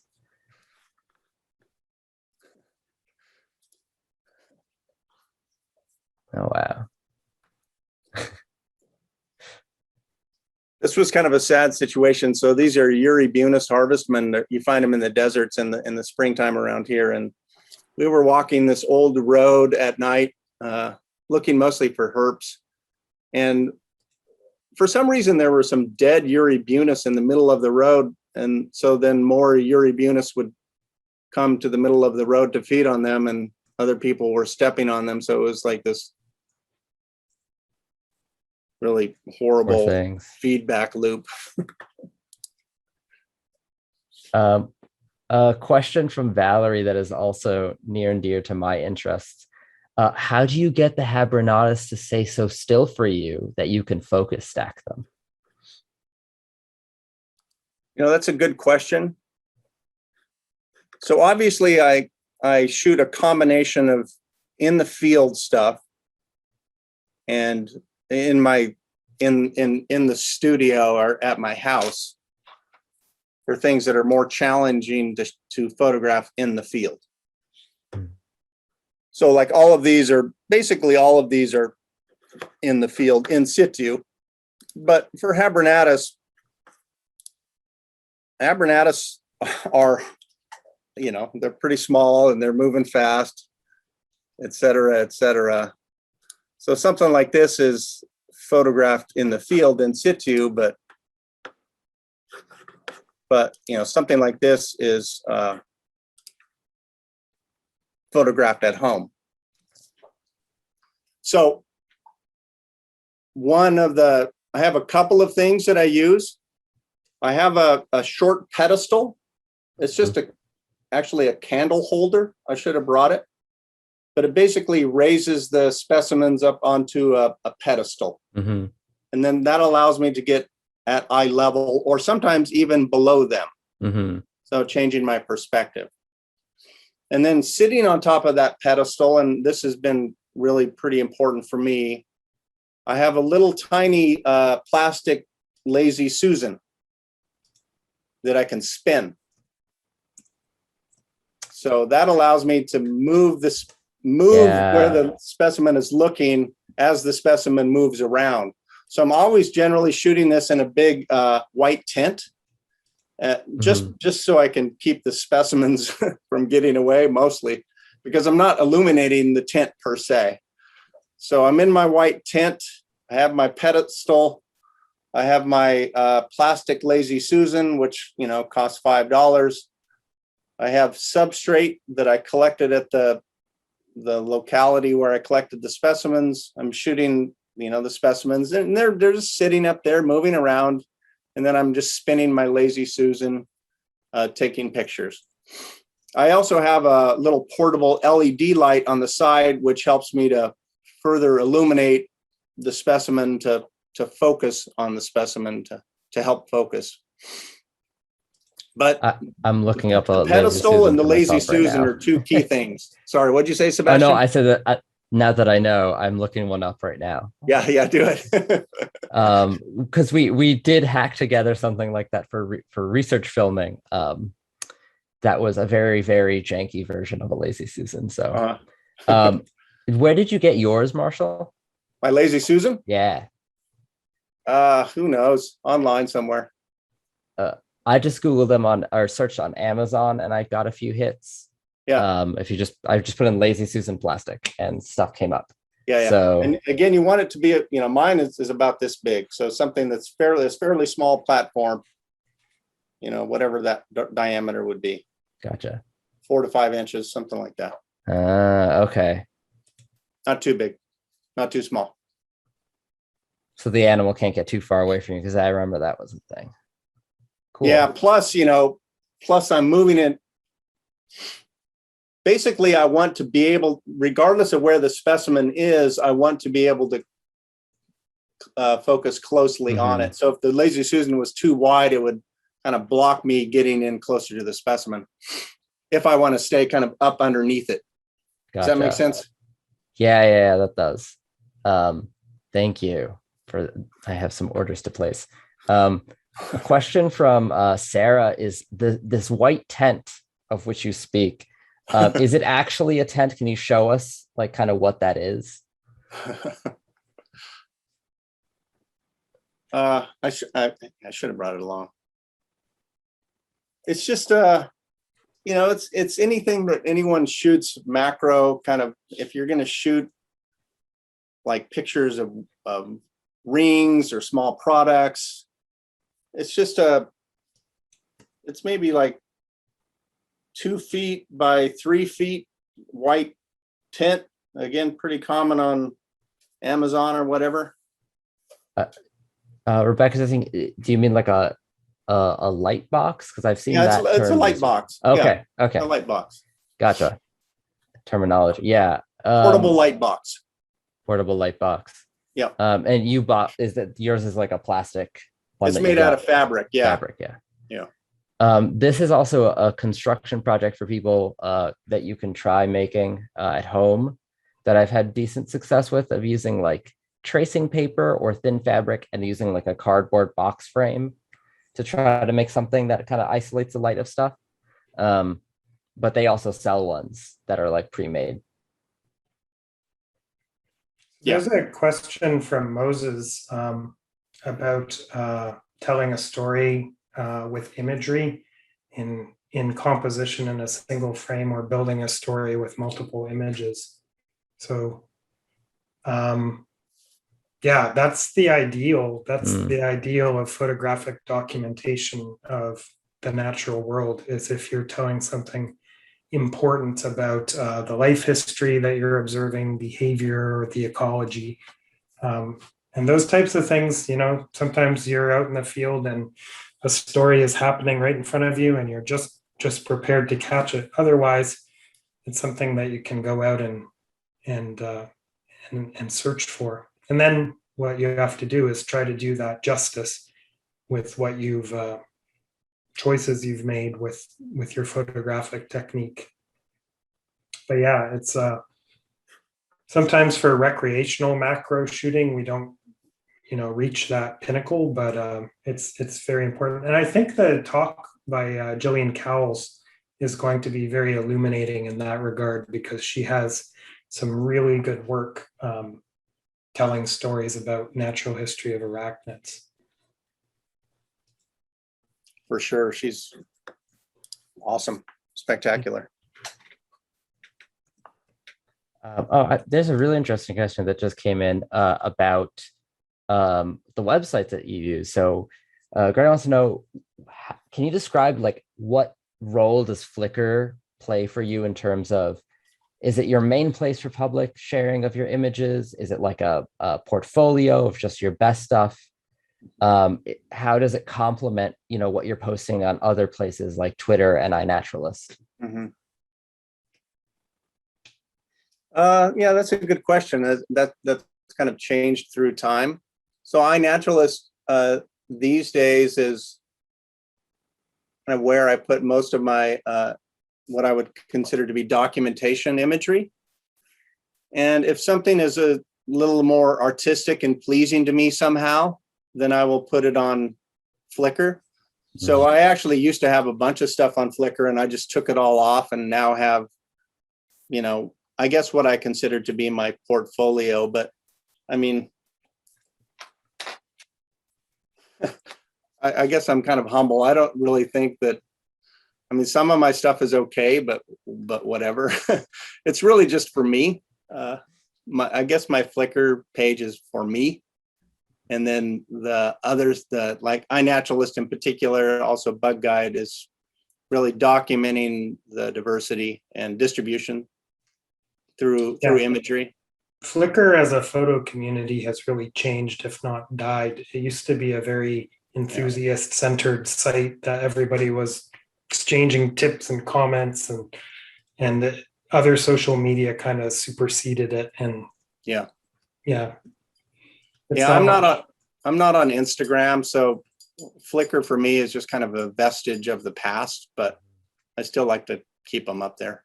I like Flickr as a good back catalog of my stuff that I can access anywhere. So, because I don't pay for cloud storage or anything like that, and I've got a massive back catalog. So if I need to find the image of that species from 10 years ago, I can find it on my Flickr site. So. Mm-hmm. One thing for people that do have particularly a cloud storage from Adobe, like the Adobe Lightroom Creative Cloud version, you can make a little, like any album into a online viewable gallery, which is what I've been doing since I stopped using Flickr, kind of when it became, I don't know, it kind of faded out. So my Flickr is currently very outdated.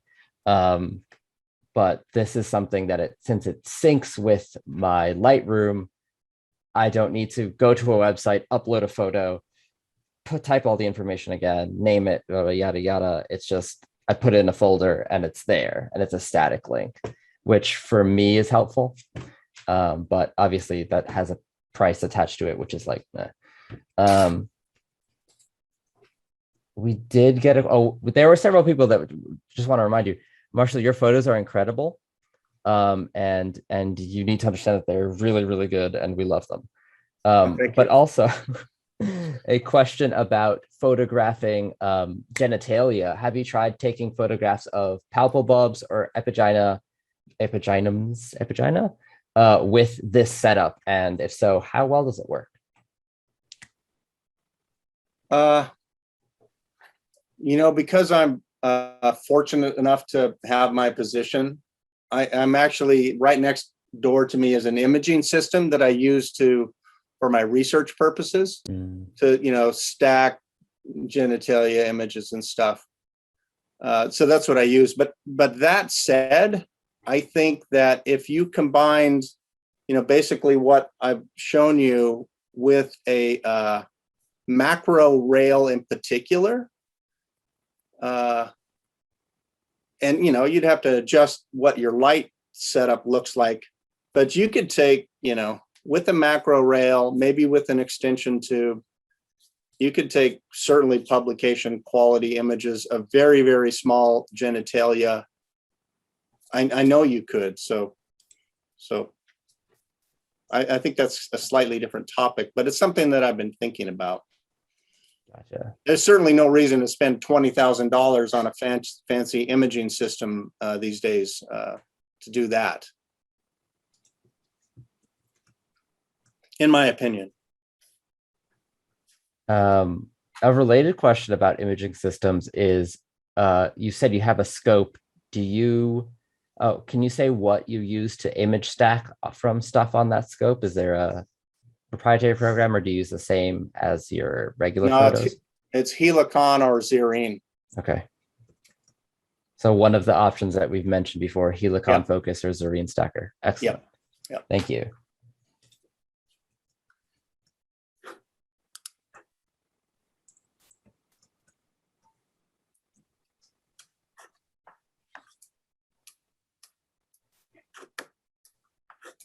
Are there any particular photos, and this is just my curiosity, of that you like in your memory, like, oh, this is a photo that I think about a lot, or that has a special place for like in your mind, that's like one that either the story behind it meant a lot to you, or you're just very happy with how it came out, that you could share with us? Of an arachnid. Yeah, arachnids. Stay on theme.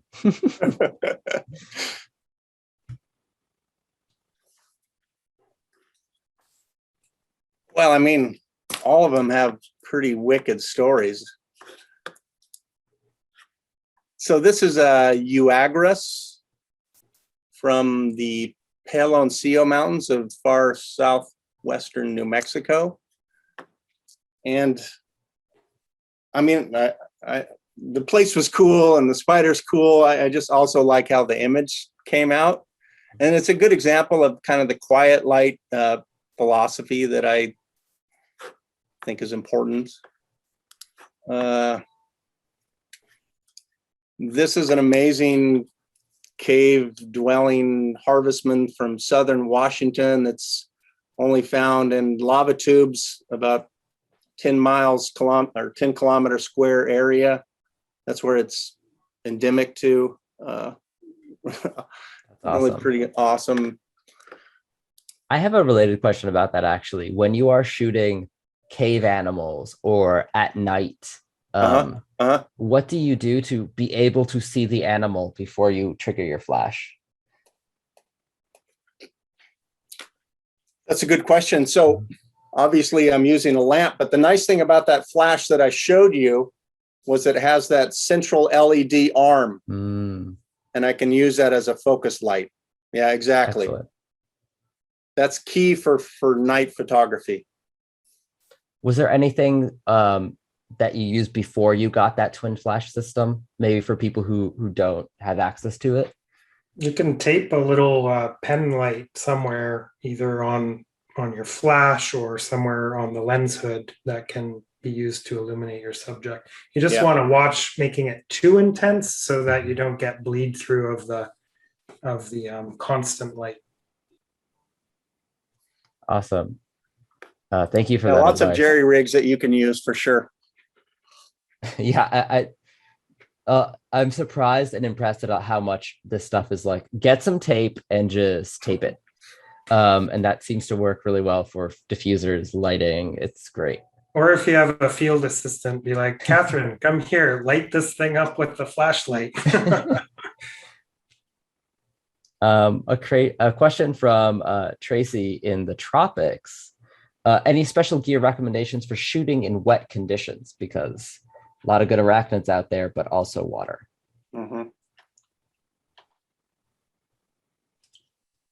I mean, I don't think I would be the right person to ask. Everyone should, or if you're interested, you can look at Nikki Bay's page and resources and all of his tips, because he usually shoots, he shoots in tropical environments, and he's shooting with something that's totally different from what I showed you, but his results are spectacular. And you know, he's jerry-rigged an illumination source that is different from that. He's obviously shooting at night almost always, and often in wet conditions. So I would maybe check his work out as a resource, Nikki Bay. Yeah, full waterproofing of photography equipment comes at a very steep price often.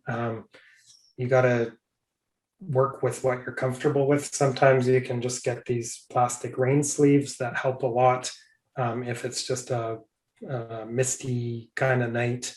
But yeah, getting a fully weather sealed body and lens system is not a cheap undertaking, nor is underwater housings. In fact, they often cost far more than any camera that they're built to house.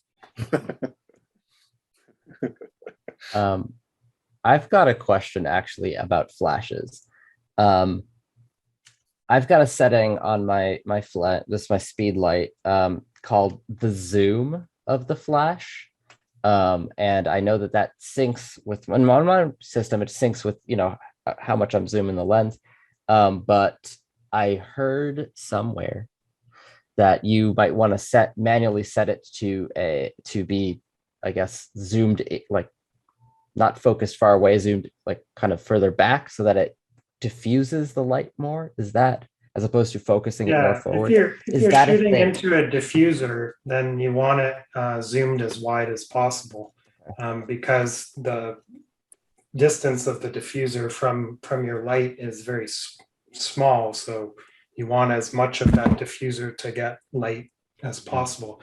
If you have it more as a spotlight, only a small section of your diffuser will get that light. So it's typically not used in macro, the zoom function of the speed light, because we're typically using diffusers. Well, thank you. I'm glad to know that me setting it to that actually had a purpose.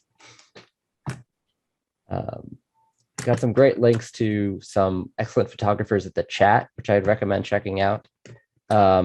We are at our scheduled end time, but if there are any other questions, I'm sure I'd be happy to talk about them, and Sean and Marshall might as well.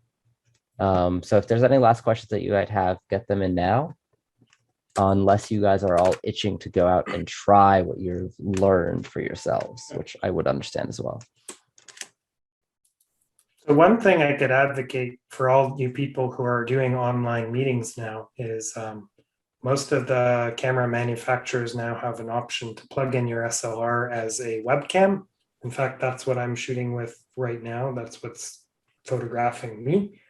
And one of the cool things that I've been doing is outreach presentations for school kids, where I take advantage of the fact that my SLR is a webcam, and I can do things like click on my macro diopter and show them spiders live in the field with just, pretty high quality compared to anything else that I might be able to achieve. So yeah, it's something you might want to consider experimenting with, especially if you're doing a lot of online outreach and things to that effect. Likewise, I guess you could show people things through a microscope mount and stuff like that. But, I can say that also the cheapo solution of the really basic macro lens does do something similar, if not nearly as well. And I've used it for similar purposes. You've got the whole issue of distortion, but if you have something like that lying around, or literally just tape whatever to your lens, it's a lot of fun for the kids. Yeah, if you're doing it via your phone, especially, it's a good way. Yeah, that's a great thing. Thanks, Sean. Yeah, you're gonna take the bold step of actually trying to get spiders to behave for us tomorrow night. I've done it before. I've done it before with Isa on like one of our live streams. I've done it before and had spiders jumping everywhere, and I'm like, sorry, kids, I didn't mean to swear. With the trapdoors, it's easy because I know where they're gonna be. Exactly. Jumpers, I'm often also like trying to talk, and then the spider's like over there, and I'm like, okay, let me just put it back. Yeah, it's a whole thing. There was one last question from Rich before we close it up about Lume Cube illumination systems. Is that something that anyone here has used? I'm not familiar with it. I don't know if I've heard of that. I have one. LUME Cube. illumination. Well, so that's maybe something for us to look up. I'm not familiar with it. Rich, I unless can you have show one you to if show you us. want, but Marshall would have to take off his share screen.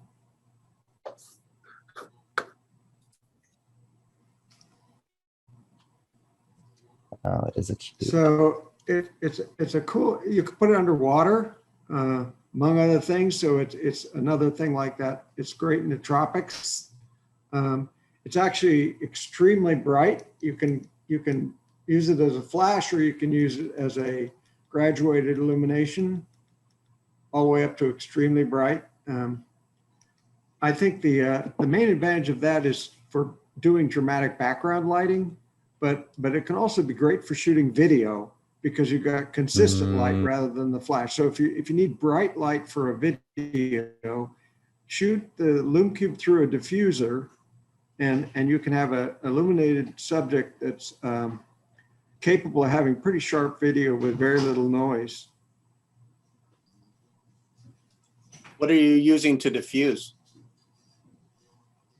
Oh, I just use bubble wrap, foam wrap type stuff, or sometimes I do have some like tent-like things, but mostly I use that. I just mock up something cheap with tape. One thing that Sebastian said.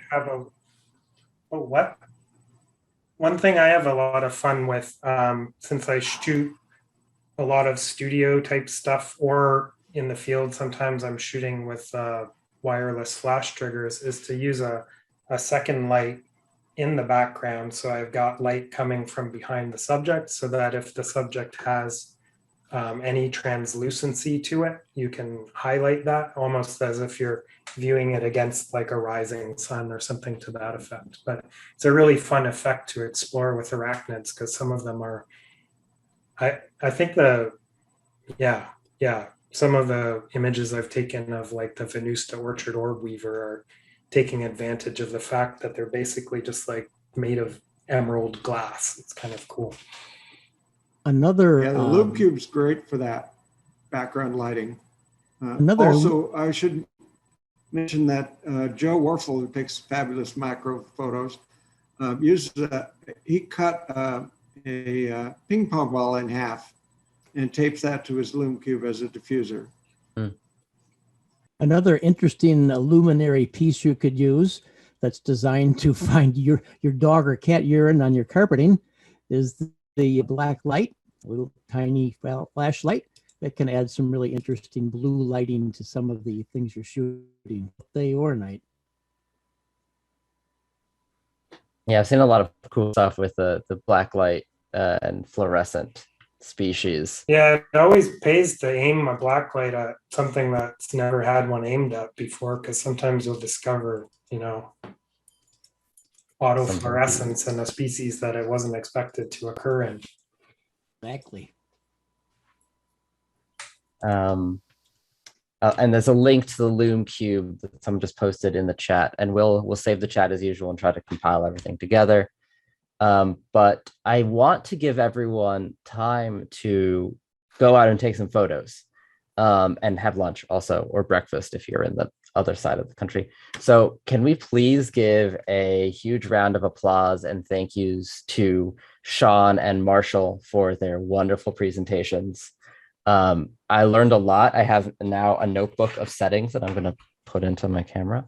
And I have some old cameras that I want to mess around with. So yeah, thank you everyone for showing up, for being here, for your excellent questions. Let's go photograph some arachnids and put them on iNaturalist, because we got to get that bio blitz. We're like, okay, let's see how many observations we're at. We're doing pretty good last I checked. But we want to get that number as high as possible. We are at 143 species. Dang, of 409 observations. And for those who weren't